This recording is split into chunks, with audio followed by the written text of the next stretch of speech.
Boa noite, irmãos. Deixa eu só terminar de brigar com essa garrafa aqui.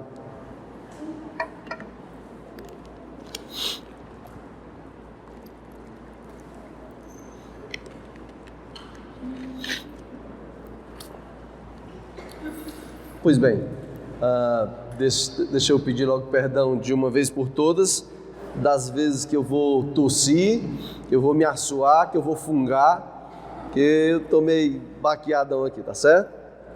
Mas é um grande privilégio, um grande prazer estar de volta aqui. Agradeço profundamente a Deus, ao pastor Caetano pelo convite. Sinto-me lisonjeado, honrado em estar aqui mais uma vez e abrindo a conferência de missões. É um privilégio para mim e eu me sinto muito realizado por isso. Não tem sido um dia fácil por conta da saúde, mas é revigorante poder estar aqui com os irmãos. Antes de continuar e de tratarmos, de falar da palavra de Deus, eu queria compartilhar com irmãos alegrias e desafios do ministério que o Senhor nos tem confiado, pois não é de hoje, nem é de poucos dias que vocês são parceiros em Cristo, que Ele nos tem dado, então é justo que vocês tomem conhecimento do que o Senhor tem feito na nossa vida e o que Ele ainda pretende fazer. Então eu queria pedir ao pastor Davi que abrisse primeiro aquelas fotos do pendrive, para os irmãos se alegrarem conosco a respeito do trabalho em redenção, certo? Que é onde nós estamos servindo ao Senhor nos últimos 6 anos. Então ali em redenção, o Senhor tem abençoado profundamente aquele trabalho. Desses últimos 6 anos em que nós estamos servindo ali, os últimos 3 têm sido os anos onde Ele abençoou-nos fisicamente, além de, claro, espiritualmente, mas nos deu um bom prédio e onde temos servido ao Senhor, e inclusive com um trabalho muito forte com muitas crianças. Mas o primeiro ministério de todo homem de Deus é a família, e graças a Deus a família segue indo bem. Esses são os primeiros discípulos. Então peço que orem, continuem orando pela saúde da minha esposa, ela está bem. Nós estamos há 1 mês morando aqui em Maracanaú, embora servindo em redenção, mas morando em Maracanaú por conta da saúde dela. E o Senhor conduz todas essas coisas, e vocês vão já entender um pouco melhor. Mas graças a Deus ela está melhor agora, aqui fica mais próximo onde ela precisa fazer o tratamento e também próximo à família que dá grande suporte nesses momentos. Mas a obra em redenção continua a todo vapor. Tem um grupo bom lá e a gente tem ido 3, 4 vezes na semana suprir as necessidades do ministério ali também. Então orem pela minha esposa, pela recuperação dela. A minha filha mais velha, a Débora, ela fez 20 anos em abril e aí eu descuidei e apareceu um caboclo lá em casa e pediu ela em casamento. Então orem por nós quanto a isso, viu? O negócio é sério. A Ana Gabriele tem crescido na graça do Senhor, ela faz grupos de estudo bíblico na escola dela. E o Isaías Filho, que tem aí 7 anos, também tem crescido na graça do Senhor e graças a Deus ele tem aprendido os princípios das Escrituras Sagradas. Há uma semana atrás, a professora, achando que ele é bom de se expressar, pintou ele todinho de preto e fez ele representar o Curupira na escola. Então ele foi lá, fez o papel do Curupira no ginásio da escola. Aí quando terminou a apresentação, ele pediu o microfone. Eu fiquei surpreso com isso. Ele pediu o microfone, as arquibancadas cheias, ele disse assim: não sei por que vocês fazem a gente imitar essas coisas. Porque todo mundo sabe que essas coisas não existem. Então, graças a Deus, por ele poder confrontar isso, sem que eu nunca nem tinha falado de Curupira com ele, mas enfim, ele pôde perceber essas loucuras da escola. Então, louvo a Deus pela família. Por favor, agradeça a Deus por isso. Ministério com Desporto segue como sempre. Por meio do esporte nós temos divulgado o ministério para todas as nações que estão em redenção.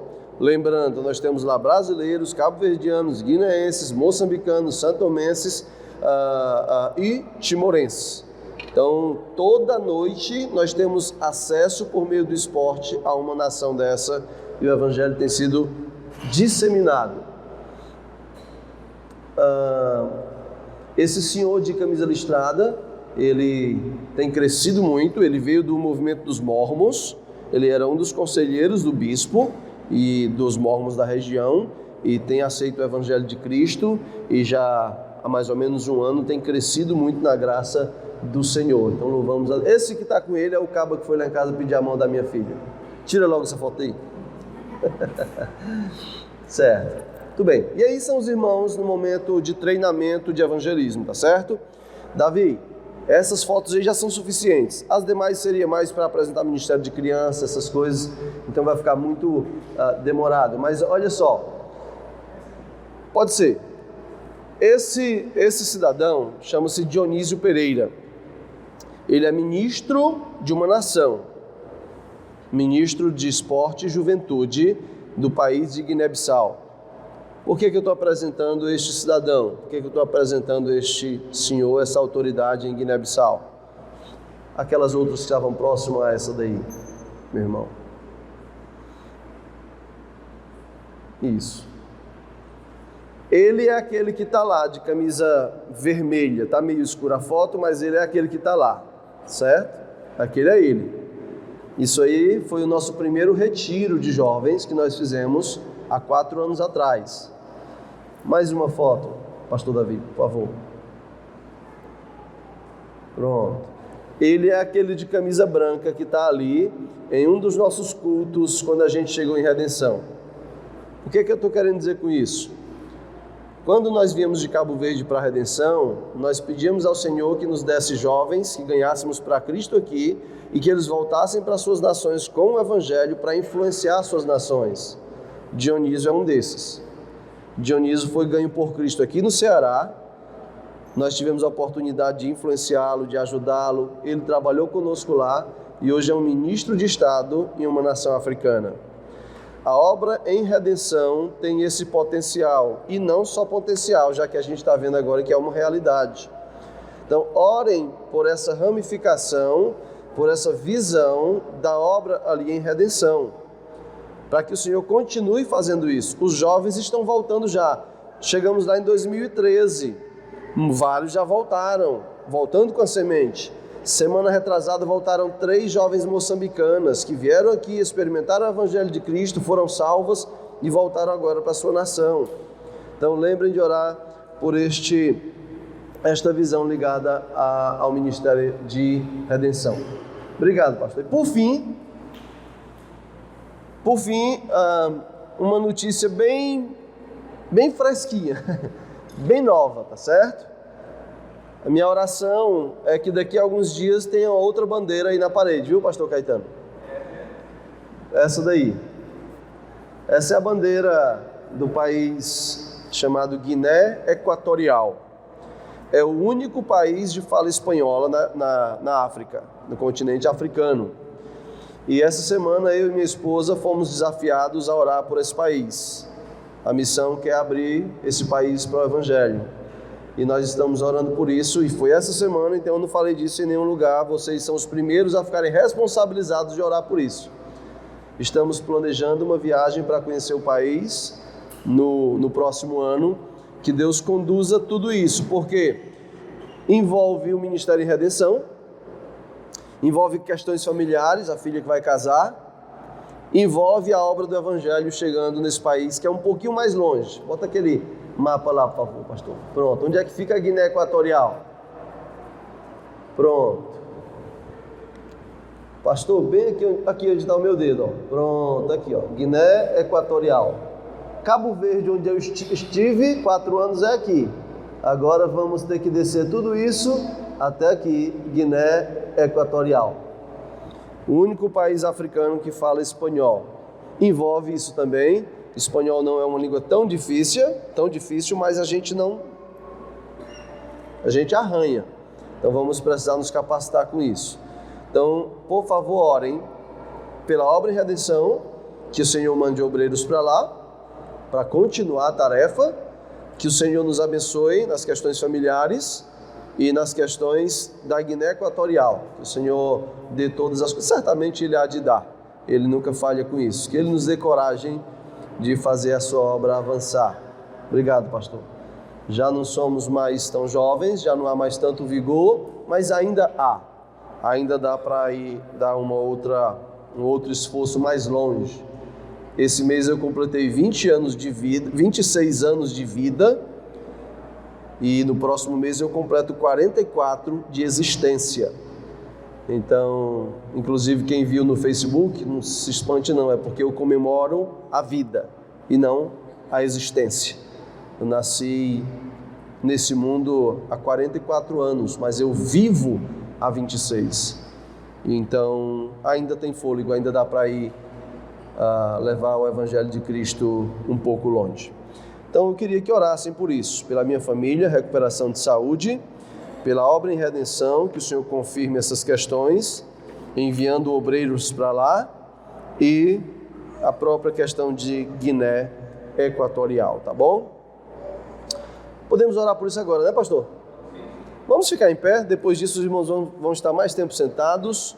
Vamos orar por isso. Pastor Caetano, ou o senhor mesmo, ou alguém sob sua direção, por favor, ore. Oremos, Senhor, nosso amado Deus, nosso Pai. Privilégio, Deus, nessa noite, de conhecer, Senhor Deus, esse desafio, Senhor Deus, que foi colocado na vida do nosso irmão, Senhor Deus amado, da sua família, do pastor Isaías. E, Senhor Deus amado, poder ser enviado, ó Pai, por Deus.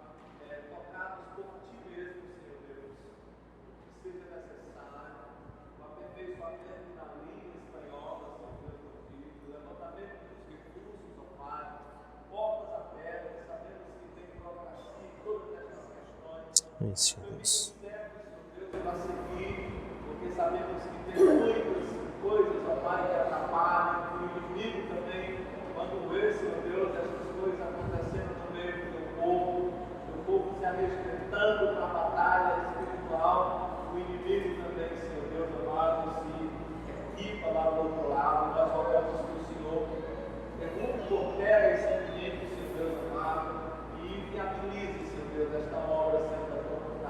Amém, Senhor. E outras igrejas, muitos possam, Deus amado, unir-se, Pai, com o irmão, possa, Senhor Deus amado, segurar as portas, está começando, Senhor Deus, que o Senhor possa promover mesmo, no meio das igrejas, um grande movimento de oração, Senhor Deus, em prol dessa missão, Senhor Deus, de Guiné Equatorial.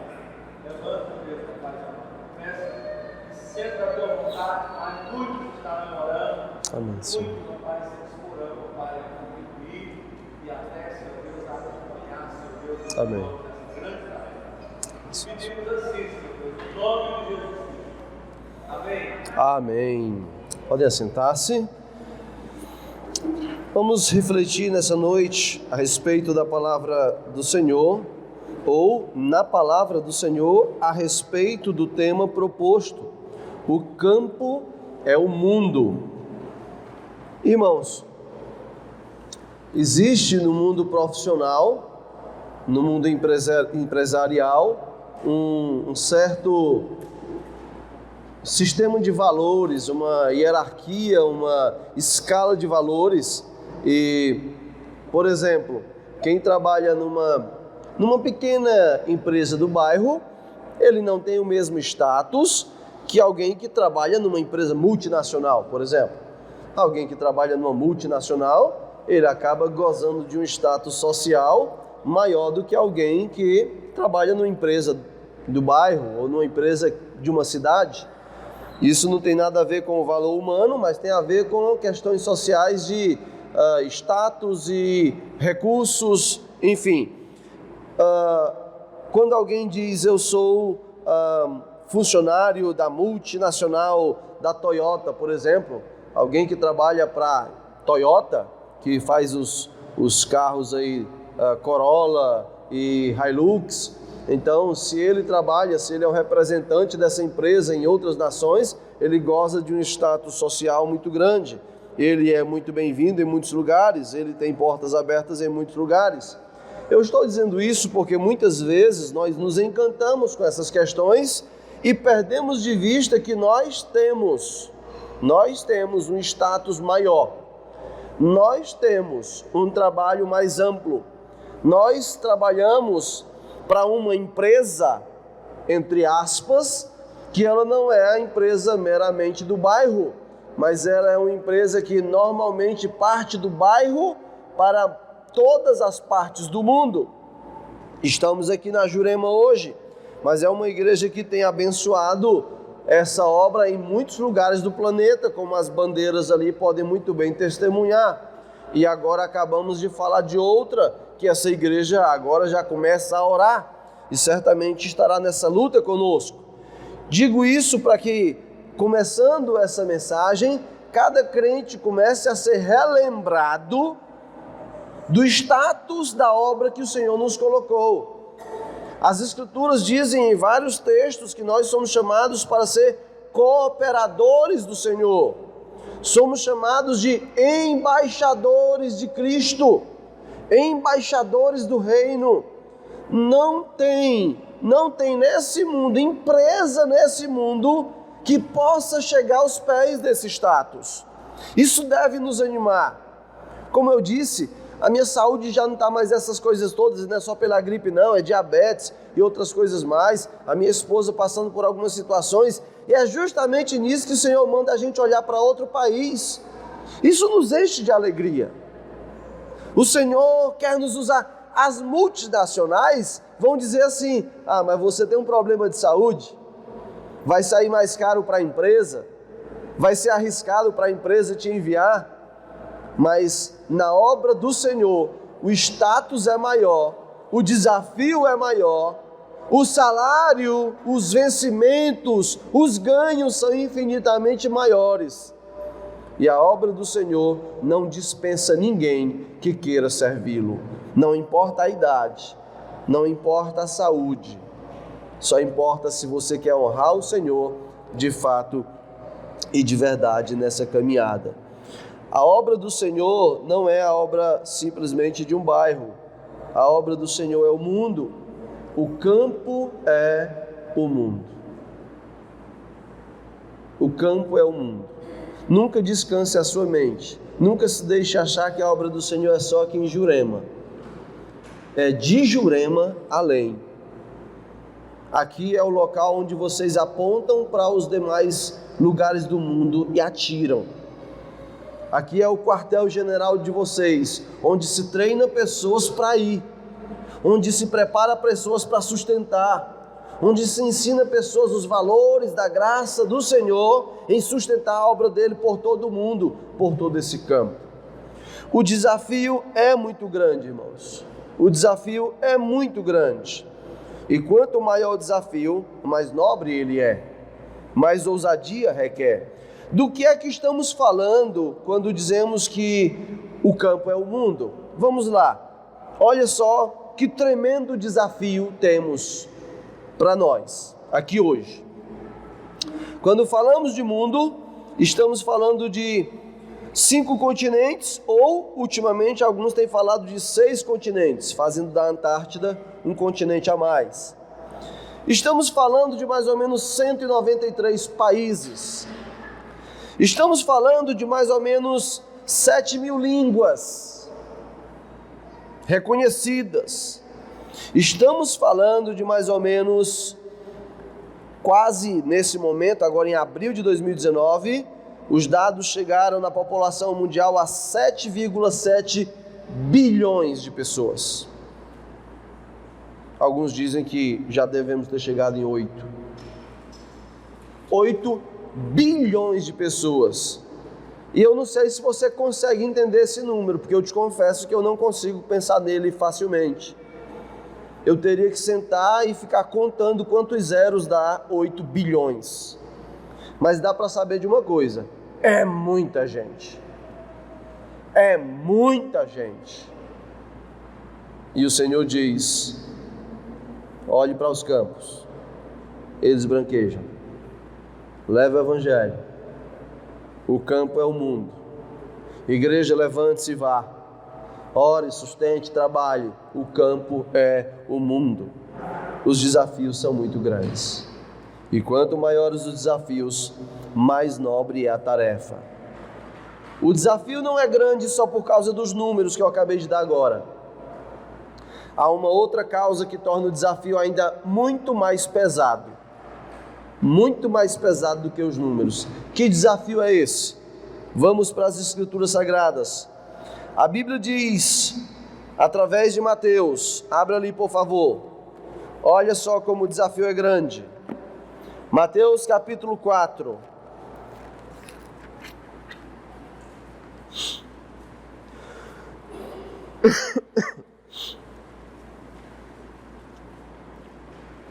Mateus capítulo 4, versículo 8 e 9. O texto da tentação de Jesus Cristo, nosso Senhor. Entre as falas do diabo na tentação, ele diz assim, Mateus 4, 8 e 9. Levou ainda o diabo a um monte muito alto, mostrou-lhe todos os reinos do mundo e a glória deles, e lhe disse: tudo isto te darei, se prostrado me adorares. Olha só que desafio a gente começa a ver daqui, e vamos passar para outros textos para termos isso de maneira mais clara. O que o diabo está apontando aqui para Jesus Cristo é: se tu me adorares, eu tudo isto te darei. Tudo isto o quê? Os reinos do mundo e a glória deles. Por que é que o diabo está oferecendo isso para Jesus?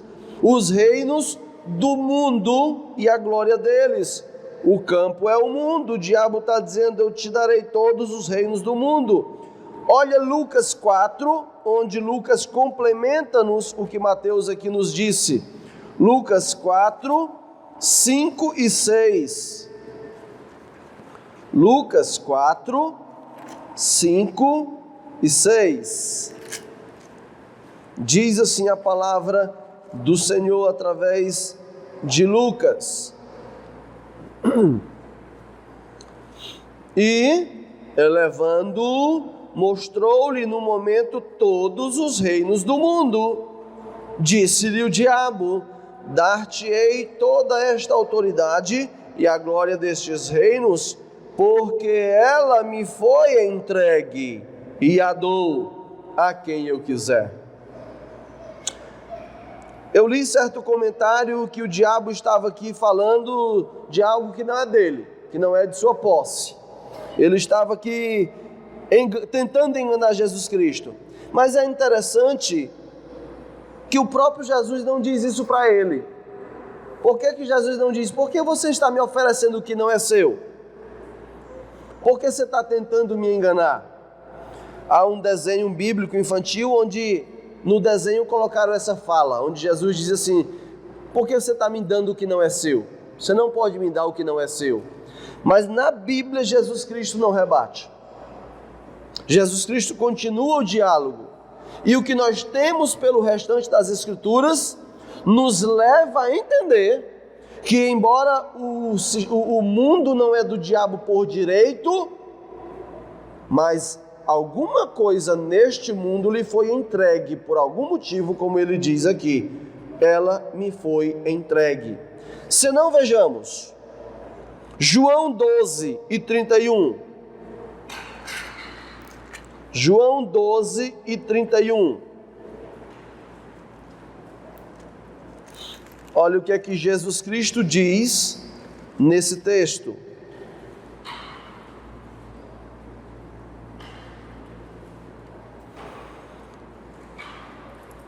João 12, 31. Chegou o momento de ser julgado este mundo, e agora o seu príncipe será expulso. O próprio Jesus está se dirigindo ao diabo como o príncipe deste mundo. O mundo vai ser julgado e o seu príncipe será expulso. Então Jesus está afirmando que o diabo é príncipe neste mundo. Este mundo é um principado do diabo. O diabo tem algum poder e liberdade de ação nesse mundo. Como ele mesmo disse, isso lhe foi entregue. Mas continuemos para ver como é dura a tarefa. Estamos considerando o campo como sendo o mundo. Então, levar o evangelho pelo mundo é entrar no principado de alguém. Alguns países, como Mônaco, me perdoem se Mônaco não for de fato um país, mas é o Principado de Mônaco, tem um príncipe, tem um reinado, e ninguém pode entrar causando problema com aquele reinado. Então nós somos chamados a levar o evangelho ao mundo, que é o campo, e Jesus está dizendo que esse mundo tem um príncipe. Será que ele ficará satisfeito quando souber que tem missionários, o povo de Deus entrando no seu principado, levando algo que o desagrada? Óbvio que não. A obra não é fácil. O desafio é muito grande. Veja ainda em João capítulo 16 e versículo 11, Jesus Cristo afirma algo mais sobre este personagem.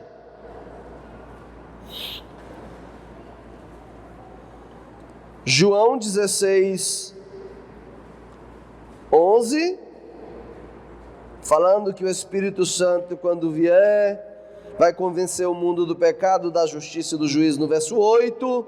E no verso 11 ele diz do juízo, porque o príncipe deste mundo já está julgado. Então, mais uma vez, o próprio Jesus Cristo afirma que esse mundo tem um príncipe. Tem uma potestade que tem poder e liberdade sobre este principado que é o mundo. Então, quando olhamos para este belo mapa que o Senhor Deus fez para a sua glória, em algum momento o diabo recebeu, porque ele disse, me foi entregue, alguma autoridade sobre isso daí. Então, levar o evangelho nesse principado dele não é obra fácil. Por isso nós precisamos de gente orando. Irmãos, nenhum missionário é louco de desprezar os recursos, o seu sustento. Mas mais louco ainda é o missionário que despreza a oração. Pois a oração é a câmara de Deus, é o escudo de proteção, é a camada que vai protegê-lo ao entrar nesses lugares. Não é o dinheiro. O dinheiro é usado, sim, para sustento. Mas o que de fato dá impulso à obra, proteção e avanço é a oração.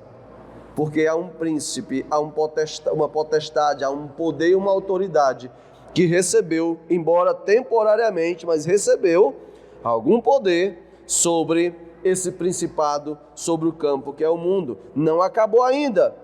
2 Coríntios 4,4, o apóstolo Paulo diz algo mais sobre esse ser.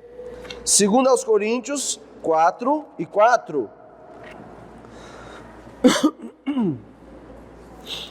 2 Coríntios 4:4.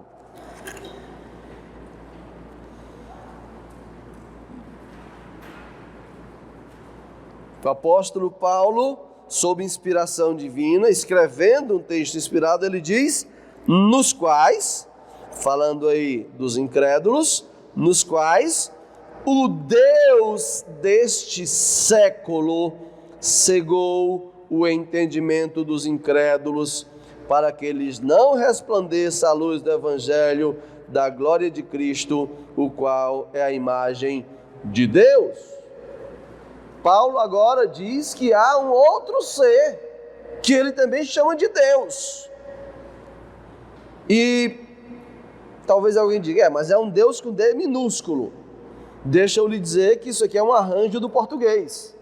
Em português a gente entende assim, Deus maiúsculo, Deus com D maiúsculo é o Deus bom, é o certo. Mas Deus com D minúsculo é um Deus falso. A gente entende assim. Mas isso é um arranjo do português. Se a gente fosse ler grego, não tem isso. É tudo minúsculozinho. O mesmo escrito que está para Deus desse século é o que está para Deus, o Pai de Cristo, o Pai de nosso Senhor Jesus Cristo. É claro que aqui são duas pessoas distintas, mas esse arranjo de D maiúsculo, D minúsculo é algo do português. O que Paulo está dizendo é, sim, existe o Deus verdadeiro, soberano, Rei dos reis, Senhor dos senhores, Criador de todas as coisas. Mas existe um Deus nesse século. Existe um Deus temporal. Existe um Deus adorado nesse mundo. Ele cega os incrédulos, para que não lhes resplandeça o Evangelho. Entrar no principado dele é uma tarefa e tanto. Ele cega, ele luta, ele combate, ele faz de tudo para que o Evangelho não chegue. Para isso ele usa política, políticos. Por isso nos alegra quando um jovem, crendo em Cristo, chega no patamar de ministro na sua nação. Isso é bom, isso influencia, isso abre portas, pessoas influenciadas pelo Evangelho. Eu não sei quantos acompanham ou sabem disso, mas nações como, por exemplo, Estados Unidos, no momento talvez é a que mais faz isso. A Inglaterra já fez muito. Estados Unidos, por ser uma nação onde uma boa parte da sua política crê em Deus, não vou discutir até que ponto crê, se são biblicistas ou não, mas defendem valores aproximados às Escrituras, é uma nação que faz jeito, dá jeito para que o Evangelho vá influenciando outras nações. Em Cabo Verde eu conheci uma instituição chamada Corpo da Paz, em inglês, Peace Corps, é uma coisa assim. Corpo da Paz. O que é o Corpo da Paz? É uma instituição missionária que usa recursos do governo norte-americano. Eles empregavam crentes que iam fazer obra social em outros países e por meio da obra social eles pregavam o Evangelho. Isso com recursos do Estado. Então isso é o valor de uma nação que tem valores aproximados das Escrituras. Por isso nos alegramos com isso. Mas a maior parte do principado do inimigo, que é o nosso campo, a maior parte não é influenciado pelas Escrituras. Guiné Equatorial, para onde agora estamos orando, olhando e orando, é uma nação cristã, católica. Mas é uma nação dirigida desde 1979 pelo mesmo homem. É uma ditadura. Inclusive, se você acompanha telejornais, há poucos meses o filho dele foi preso no Brasil com 16 mil ou milhões de dólares, acho que era milhões, com relógios de pedras preciosas e tudo mais. Suspeita-se que era corrupção entrando no Brasil. Portanto, irmãos, o desafio é grande. Há um Deus nesse século que não é o Deus no qual cremos. E para fechar essa parte do quão grande é o desafio, 1 João 5,19. Primeira carta do apóstolo João, capítulo 5 e verso 19.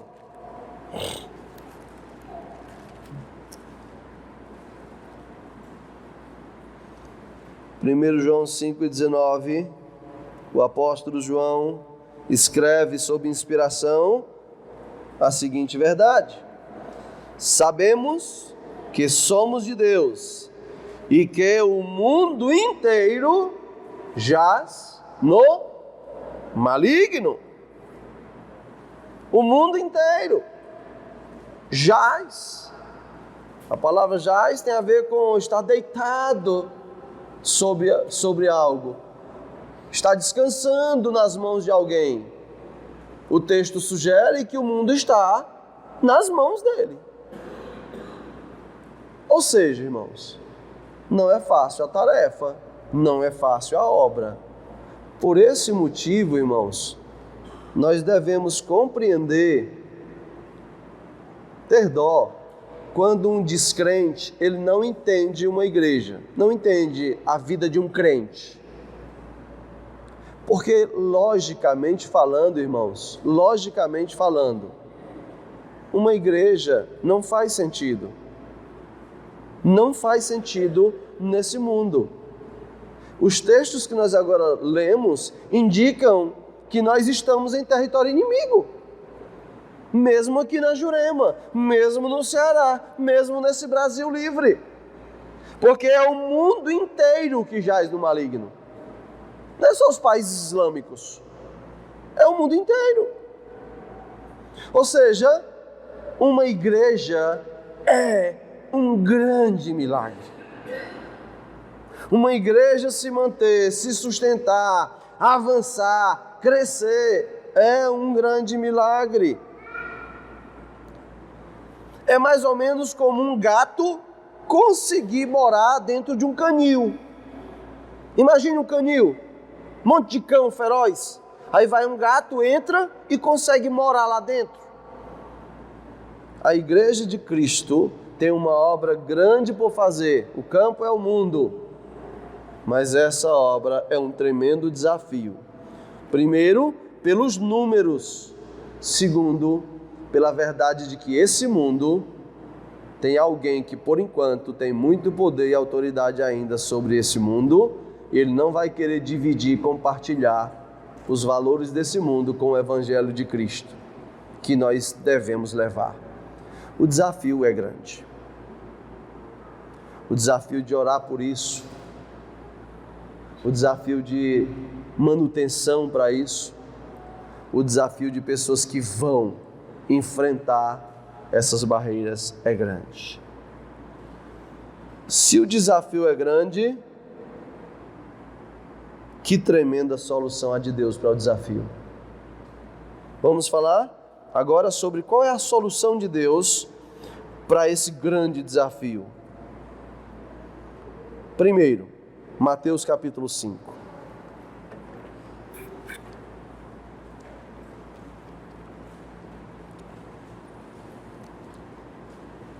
Mateus capítulo 5.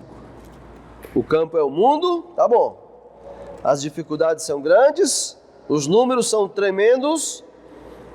O príncipe, a potestade, o Deus desse século está contra. As coisas vão ser difíceis. Ok. Deus ousou na solução para esse grande desafio. E que ousadia a do Deus soberano. Mateus 5, 13, 14, 15 e 16. Vós sois o sal da terra. Ora, se o sal vier a ser insípido, como lhe restaurar o sabor? Para nada mais presta, senão para lançado fora, ser pisado pelos homens. Vós sois a luz do mundo. Não se pode esconder a cidade edificada sobre um monte, nem se acende uma candeia para colocá-la debaixo do alqueire, mas no velador, e alumia a todos que se encontram na casa. Assim brilhe também a vossa luz diante dos homens, para que vejam as vossas boas obras e glorifiquem a vosso Pai que está nos céus. Deus ousou. Deus sabe o tamanho do desafio que é. Aliás, Ele sabe mais do que nós. Porque Ele sabe que tem um principado, tem um príncipe, tem um Deus desse século. Ele sabe exatamente quem é, nós não sabemos. Nós não sabemos até que ponto vai a força dele. Deus sabe. E aí o Senhor, na sua ousadia, decide solucionar o problema desse grande desafio usando quem? Quem? Nós. Ele diz, ok, tem um problema com o mundo, pois eu tenho a solução. O mundo precisa de sal, o mundo precisa de luz. Cadê, Senhor, o sal e a luz? Vós sois o sal deste mundo, vós sois a luz desse mundo. Irmãos, eu me arrepio. Senhor, é sério isso? Eu? Filho. Filha, é você. É nesses vasos em vez de barro mesmo. Imperfeitos. Cheio de problemas, falhas e pecados. Que eu vou enfergar na cara do príncipe deste século. do Deus desse mundo, eu vou mostrar quem é Deus de fato, usando você como sal e luz desse mundo. Anime-se, anime-se, anime-se. O Senhor Deus ousou em nos utilizar, em nos usar para invadir o principado do diabo e cravar a bandeira do Evangelho em lugares que o diabo certamente não quer que seja feito. Anime-se, você é chamado a isso. Olha o que nos diz João. Aqui o Senhor nos diz que nós somos a luz do mundo. João capítulo 1 diz algo mais sobre isso. João 1, 4 e 5.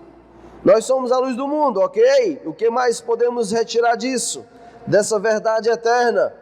João 1, 4 e 5. A luz resplandece nas trevas, e as trevas não...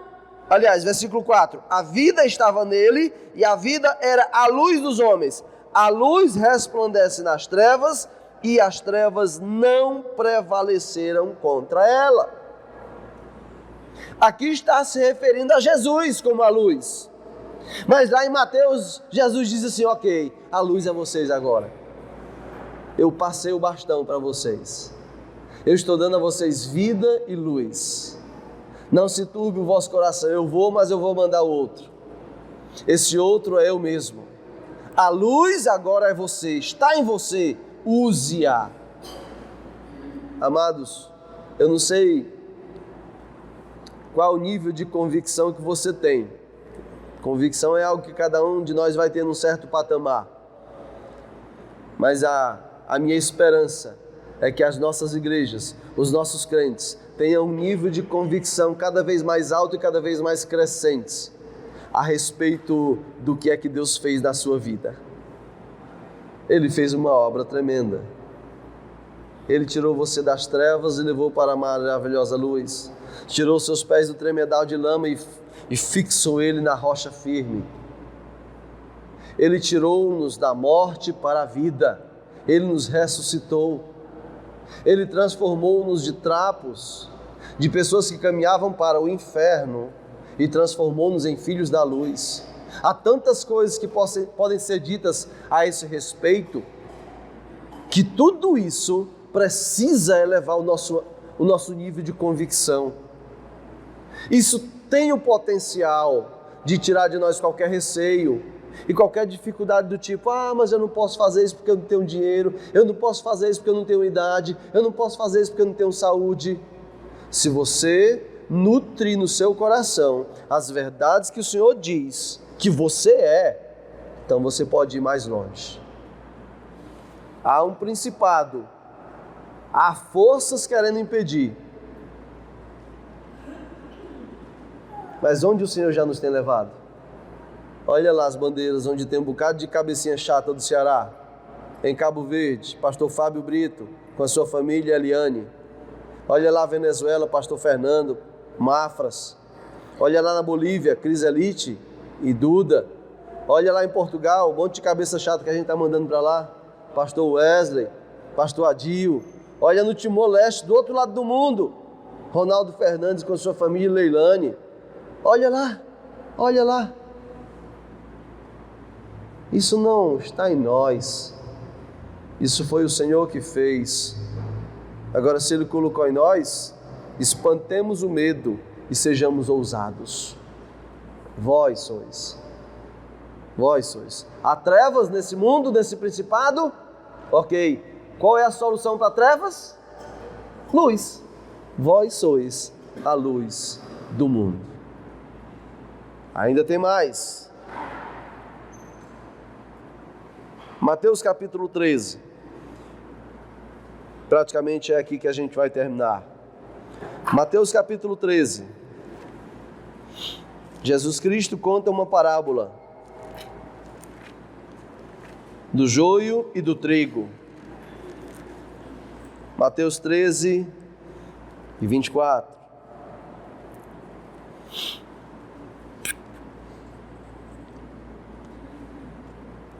Nosso Senhor diz assim: Outra parábola lhes propôs, dizendo: o reino dos céus é semelhante a um homem que semeou boa semente no seu campo. Mas, enquanto os homens dormiam, veio o inimigo dele, semeou o joio no meio do trigo e retirou-se. E quando a erva cresceu e produziu fruto, apareceu também o joio. Então, vindo os servos do dono da casa, lhe disseram: Senhor, não semeaste boa semente no teu campo? De onde vem, pois, o joio? Ele, porém, lhes respondeu: o inimigo fez isso. Mas os servos lhe perguntaram: queres que vamos e arranquemos o joio? Não, replicou ele, para que, ao separar o joio, não arranqueis também com ele o trigo. Deixai-os crescer juntos, até a colheita.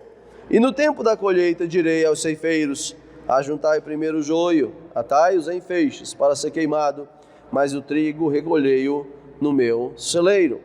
Jesus conta essa parábola. Seus discípulos precisam de algum esclarecimento mais, e Jesus vai dar esse esclarecimento. Mas antes de irmos para o esclarecimento de Jesus, que ajuda na nossa reflexão dessa noite, primeiro eu queria que a gente olhasse bem para o problema. Há um campo aqui que precisa ser semeado, o nosso campo é o mundo. E a boa semente foi lançada. Em outra parábola, a parábola do semeador, é dito que a semente é a palavra de Deus. Então a palavra foi bem semeada. Só que houve um problema. O problema é que de repente alguém veio e semeou outra semente. A semente falsa, e então nasceu o joio. E aí maltratou, chafurdou o negócio.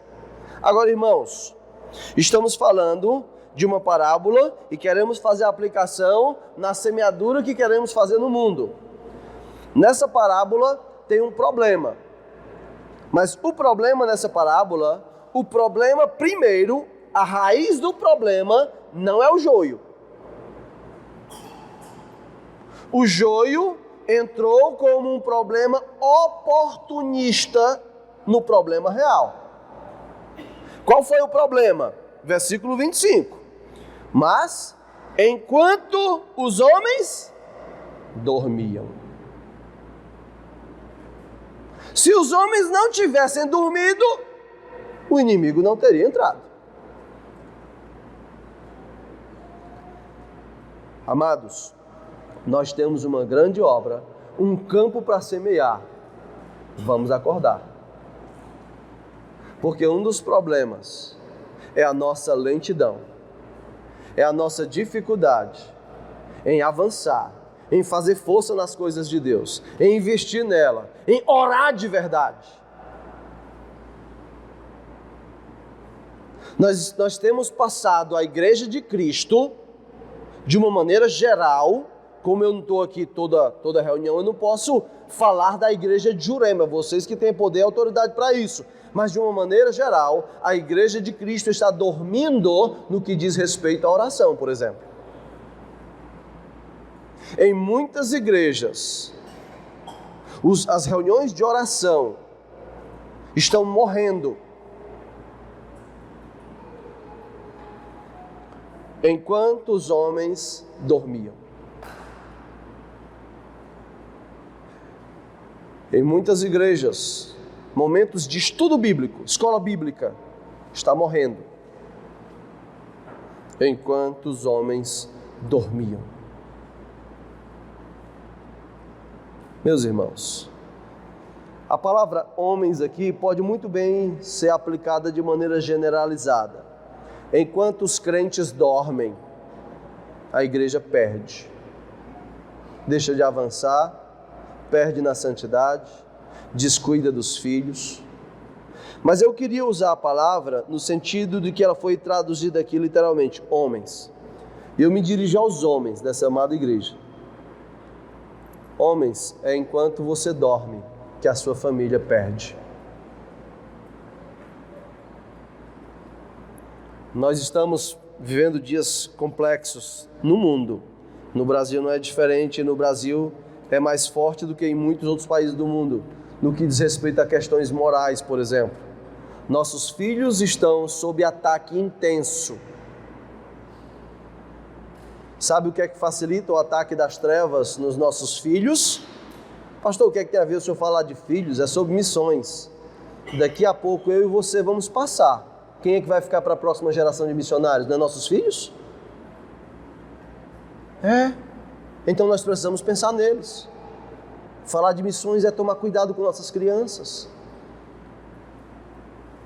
Eu não sabia quem era,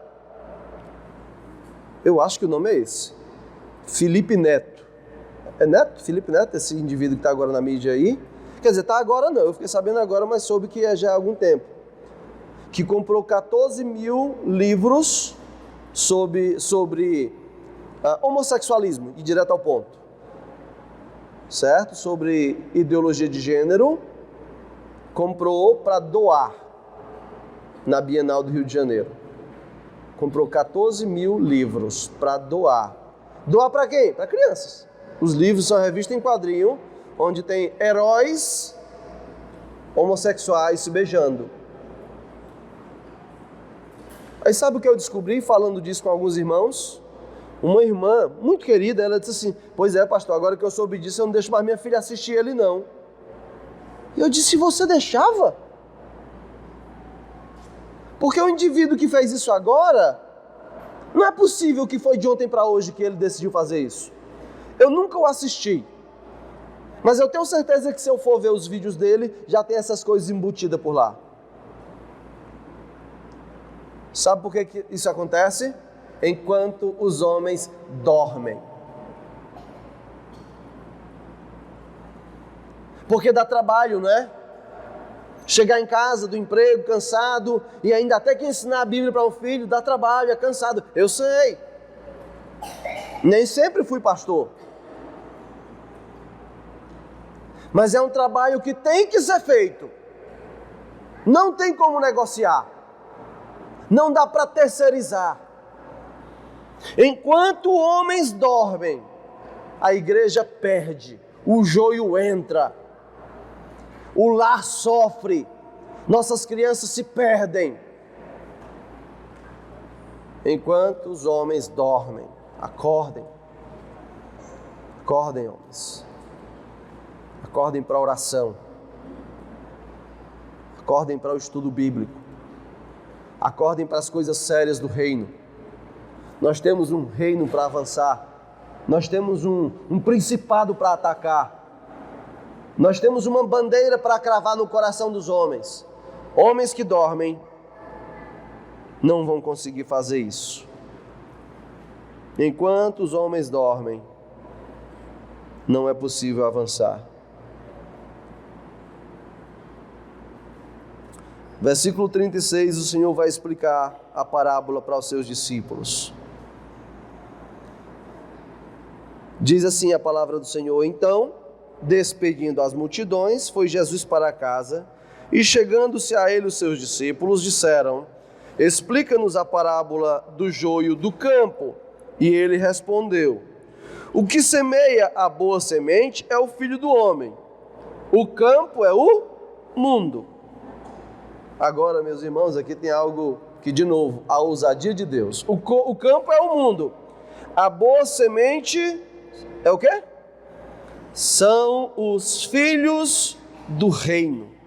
O joio são os filhos do maligno. O inimigo que o semeou é o diabo. A ceifa é a consumação do século e os ceifeiros são os anjos. Pois assim como o joio é colhido e lançado ao fogo, assim será na consumação do século. Mandará o Filho do Homem os seus anjos, que ajuntarão do seu reino todos os escândalos e os que praticam a iniquidade, e o lançarão na fornalha acesa. Ali haverá choro e ranger de dentes. Então os justos resplandecerão como o sol no reino de seu Pai. Quem tem ouvidos para ouvir, ouça. Olha só a ousadia de Deus na qual eu me glorio, na qual eu me alegro, na qual eu posso dizer assim: ainda dá para ir na Guiné Equatorial, ainda dá para ir onde Ele quiser. Olha a ousadia de Deus. O campo é o mundo, ok. Quem semeia o joio é o diabo, ok. Mas a boa semente que na parábola do semeador é a palavra de Deus, nessa parábola Jesus diz que a boa semente é o quê? Eu e você. A boa semente são os filhos do reino. Nós somos a boa semente. Óbvio que está implícito que somos boa semente porque nós levamos a palavra. Mas Jesus está dizendo assim, de novo, diabo, olha o que eu vou fazer. Vou usar esses vasos fracos de novo, cheio de fraquezas, problemas, doenças, sem recursos, fracos, pecadores. E deixa eu lhe dizer algo sobre ser pecador, porque desse negócio eu entendo. Pensa num trem que eu entendo bem direitinho de ser pecador. E eu não vou dizer quais são os meus pecados, porque eu acho que vou escandalizar muita gente. E eu não estou usando retórica para parecer humilde, não. Eu sou um grande pecador. Eu só não sou um desgraçado de um pecador porque a graça me alcançou. Mas eu sou um grande pecador. Eu faço questão de dizer isso. Se você quer saber, eu falo em particular com você, eu lhe conto. Mas antes eu quero saber quanto tempo você está andando na fé, para ver se você está firme mesmo. É importante dizer isso porque algumas pessoas, alguns jovens, algumas pessoas pensam assim, não, mas para ser missionário, rapaz, é muita santificação. Irmão, é muito Deus sendo bom. É muita bondade dele.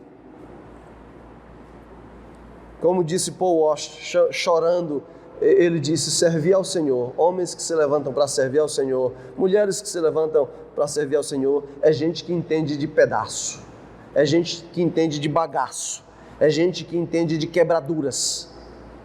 São cacos. Nós somos cacos que Deus ousou usar. Essa semana eu li um texto muito interessante de um teólogo holandês, onde ele diz mais ou menos assim, isso já depois de muitos anos no ministério, ele disse, a grande maioria das minhas orações era pedindo perdão. A grande maioria das minhas orações era dizendo, me perdoa, Senhor. E no outro dia, me perdoa de novo, Senhor.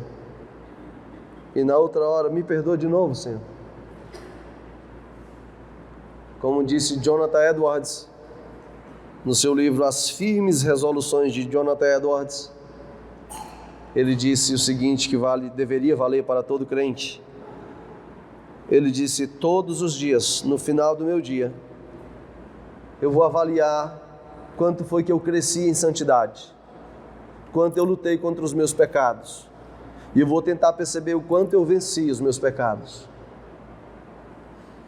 Mas se porventura eu chegar na minha avaliação a perceber que eu não cresci em nada, que eu não avancei em nada, que eu não venci os meus pecados naquele dia, eu vou orar, vou pedir perdão, eu vou me deitar e no outro dia me levantarei novamente e lutarei de novo contra cada um dos meus pecados, até que um dia eu possa glorificar o Senhor percebendo que eu cresci pelo menos um tantinho assim. Irmãos, servir ao Senhor não é sobre não ser pecador, porque senão ninguém o serviria. Ninguém, absolutamente ninguém. Todos nós, todos estamos na fila de Paulo dizendo, o bem que eu quero fazer eu não faço, mas o mal que eu detesto, esse eu faço. Ó miserável homem que sou, quem me livrará do corpo dessa morte? Graças, porém, a Deus, que em Cristo nos conduz em triunfo. Portanto, anime-se, pecador, anime-se, pecadora. O Senhor tem um plano maravilhoso de pegar você e enfergar no rosto do diabo, invadindo os campos que o diabo ainda tem tido alguma autoridade. A boa semente são os filhos do reino. O Senhor ousou em usar gente como nós. Os filhos do reino E no final do texto ele diz: os justos resplandecerão como o sol, no versículo 43. O Senhor ousou usar os filhos do reino, o Senhor ousou usar os justos resplandecentes. Eu gosto pelo menos de assistir ou de ler alguma coisa sobre heróis no passado. Hoje em dia os heróis estão tudo virando gay. A maior decepção que eu tive foi assistir o último filme dos Vingadores. Você pensa que não, mas em tudo isso a mão do diabo está por trás, tá certo? Quem assistiu o último filme dos Vingadores, e por favor, se você acha que é besteira assistir isso, não se escandalize comigo não, eu tenho um pensamento diferente, se você quiser conversar comigo sobre isso eu posso falar. Mas quem assistiu o último filme dos Vingadores, você não percebeu o Hulk? O Hulk deixou de ser o Hulk. Eu estou falando sério. E isso tem efeito na mente das crianças. O Hulk se tornou um cara elegante, gente boa. Não é mais um homem que combate, que luta. Não é. Aquilo é proposital. É mostrar para nossas crianças, não precisa disso não. Precisa ser forte não. Másculo não. Basta ser legal. Aí você tem um Hulk tirando selfie com as crianças e tal, gente boa, que não briga mais com ninguém. Então isso eu não consigo não. Estou dizendo isso porque quando eu vejo essa expressão, os justos resplandecentes, do versículo 43, os justos resplandecerão como o sol olhando para o campo, eu penso num super-herói. E eu peço a Deus que me dê um pouco daquilo, se é que tal coisa existe. Mas é o Tocha Humana. Eu gosto de olhar, Tocha Humana é um super-herói que quando ele vai agir, ele fala em chamas. E então ele pega fogo. E ele sai voando e sai queimando tudo que precisar. Eu quero um pouco disso para mim. Eu quero olhar para as nações e dizer: Senhor, em chamas. Me encha da chama do teu altar. Das brasas que santificaram os lábios de Isaías. E me ajuda por tua bondade. Queimar um pouco as nações com o fogo do Evangelho. Queimar um pouco das hostes malignas. E libertar alguns do cativeiro de Satanás.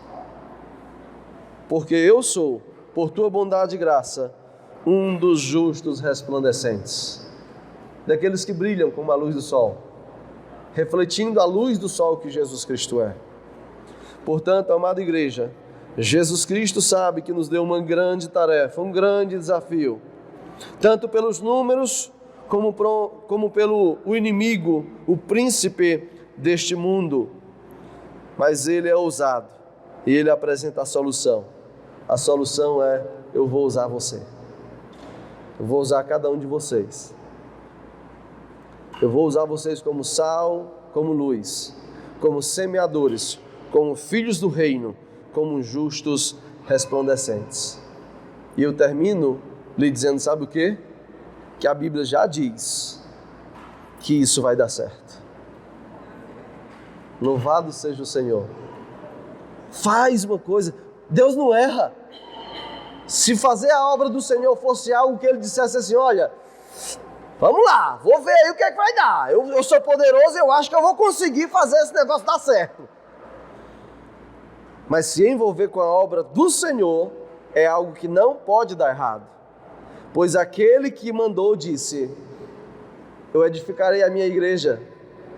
E o que é que vai acontecer? As portas do inferno não prevalecerão contra ela. E como é que ele edifica essa igreja? Usando os filhos do reino, usando os justos resplandecentes. E ele diz que dará certo. Veja comigo Mateus 24:14, onde eu quero encerrar. Mateus 24:14.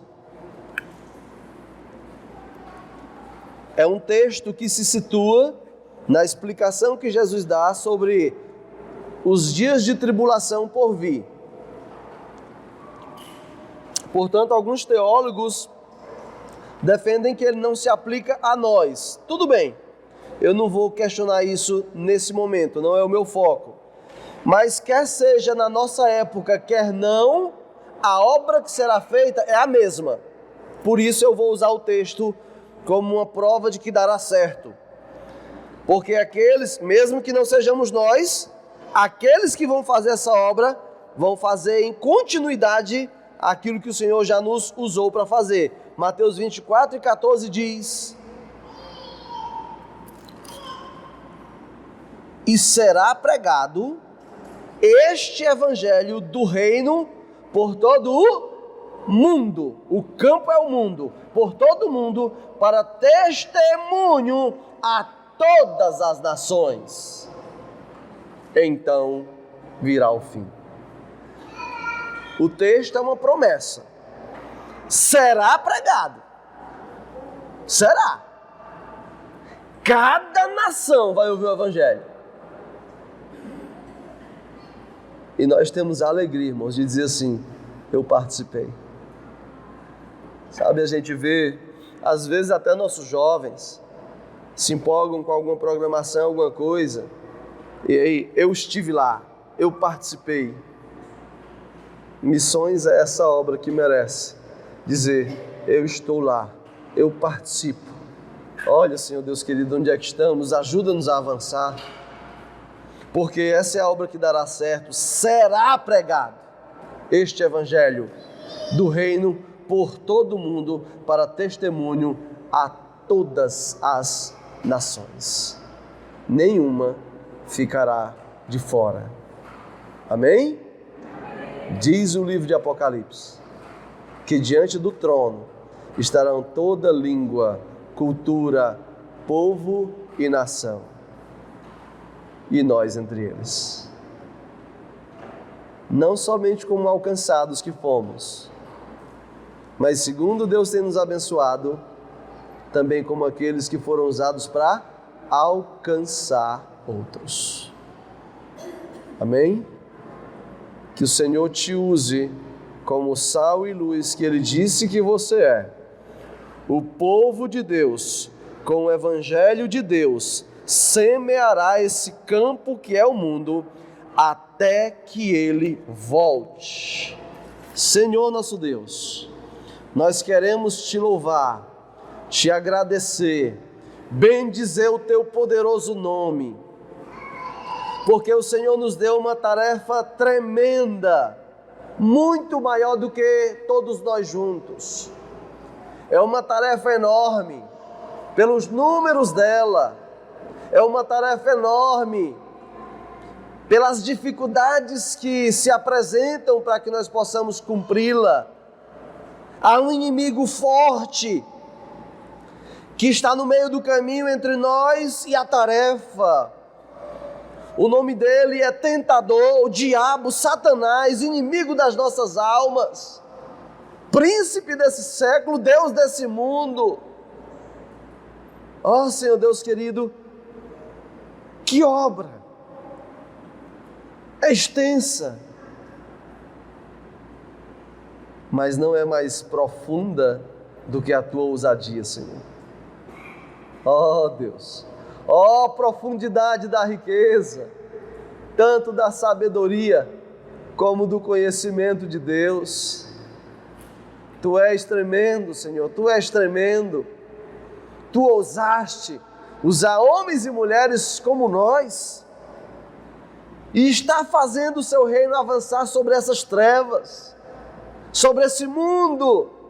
Há um exército fraco que avança, há um exército fraco que vence, porque quem vai à frente desse exército jamais perdeu. É um general de guerra, é o Senhor dos exércitos. Ó Deus querido, desperta-nos.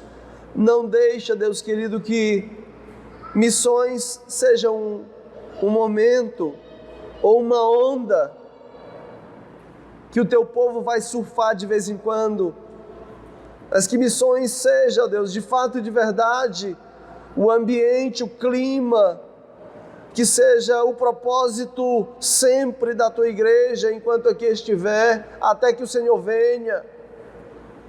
Que seja alvo dos nossos esforços, dos nossos recursos, das nossas orações.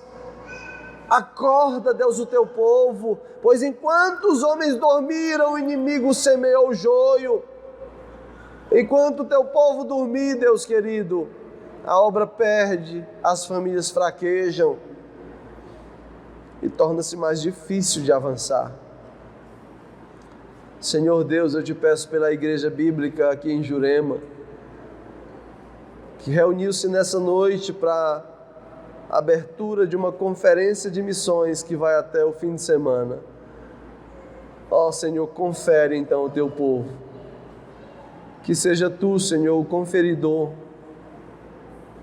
Que tu esteja com a lista na mão, o checklist.